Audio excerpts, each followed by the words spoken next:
La paix chez vous, la paix chez toi.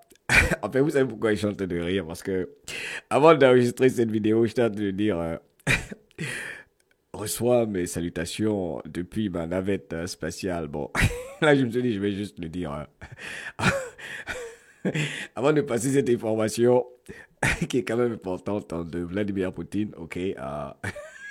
J'ai trouvé ça intéressant, ok. Je pense que je vais faire mes intros de cette façon-là.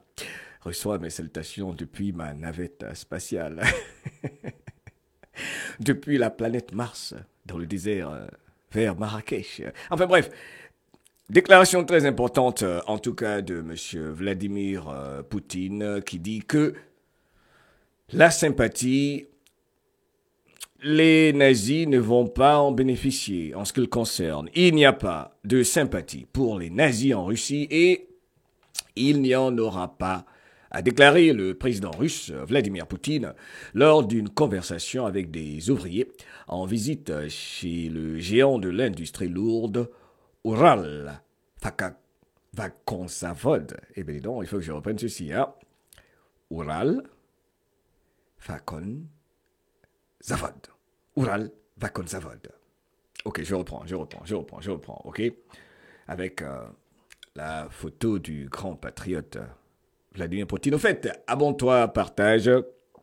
Souvent, je fais des capsules et j'ai pas mal de capsules aujourd'hui à faire car il y a beaucoup d'informations dans cette phase de repos, de relaxation, pendant que ce monde multipolaire est bel et bien là et se construit avec les êtres positifs et qui croient en leur liberté, qui vibrent et vivent leur liberté car il ne faut pas attendre. Sois libre. Il décide d'être libre. Tu l'es déjà, tu es né libre. Ok, ça c'est une autre histoire. Alors encore une fois donc, je disais que il n'y a pas de sympathie pour les nazis, a déclaré M. Vladimir Poutine et qu'il n'y en aura absolument pas. Alors, il n'y a jamais eu de sympathie, dit-il, pour les nazis en Russie. Ça c'est intéressant ça. Il n'y a jamais eu de sympathie pour les nazis en Russie. Il n'y en aura pas, non plus. Je pense que là, c'est il n'en aura pas non plus. Il n'y en aura pas non plus. Enfin bref, a-t-il déclaré. Alors, M. Poutine a fait remarquer que les politiciens ukrainiens hostiles à la Russie ont pris le pouvoir après l'effondrement de l'Union soviétique parce qu'ils se sont comportés de manière effrontée et qu'ils ont bénéficié du soutien de l'étranger, principalement des États-Unis, bien sûr. Ça, c'est tellement important, je vais le relire. M. Vladimir Poutine a fait remarquer que les politiciens ukrainiens hostiles à la Russie ont pris le pouvoir après l'effondrement de l'Union soviétique parce qu'ils se sont comportés de manière effrontée et qu'ils ont bénéficié du soutien de l'étranger, évidemment, principalement des États-Unis, bien sûr. Ce n'est plus un secret. Ce n'est plus un secret. L'apanage du mensonge, la réalité qui fait inverser les mensonges par les livres de l'histoire écrits par les soi-disant vainqueurs qui étaient les vaincus. Bref, tout cela est en train de disparaître. C'est le nouveau monde, hein? C'est l'âge de la lumière, de l'ascension, d'aucuns disent. C'est le grand réveil, j'aime dire. C'est la prise de conscience collective des humains. Le dirigeant russe a expliqué pourquoi Bandera, Shukevich et d'autres personnalités similaires étaient glorifiées en Ukraine. Il en a parlé lors de l'interview avec Tucker Carlson. Alors, il continue et dit « On dit qu'ils auraient travaillé et collaboré avec les fascistes, les nazis, Hitler et les hitlériens, car leur véritable objectif était l'indépendance de l'Ukraine. » Les nazis ont alors commencé à les persécuter, a déclaré M. Vladimir Poutine. Ils ont commencé à être encore une fois poursuivis, incriminés, persécutés, non pas parce qu'ils avaient abandonné leur opinion, mais parce qu'ils avaient décidé d'aller là où le vent soufflait. Ils avaient réalisé que l'Allemagne était en train de perdre la guerre. Ils ont donc commencé à essayer d'établir des relations avec les alliés de l'Ouest. A-t-il ajouté, notant que les Allemands ont immédiatement vu cela et les ont envoyés dans les camps. Comme l'a expliqué M. Vladimir Poutine, cela a donné naissance à l'idée que Bandera, Shukevich et leurs semblables n'étaient pas vraiment des nazis. Vraie leçon d'histoire ici par M. Vladimir Poutine. Alors, continue-t-il, ce sont des nazis de souche, des nazis naturels, à 100%, a déclaré M. Vladimir Poutine. Des nazis dans le sang.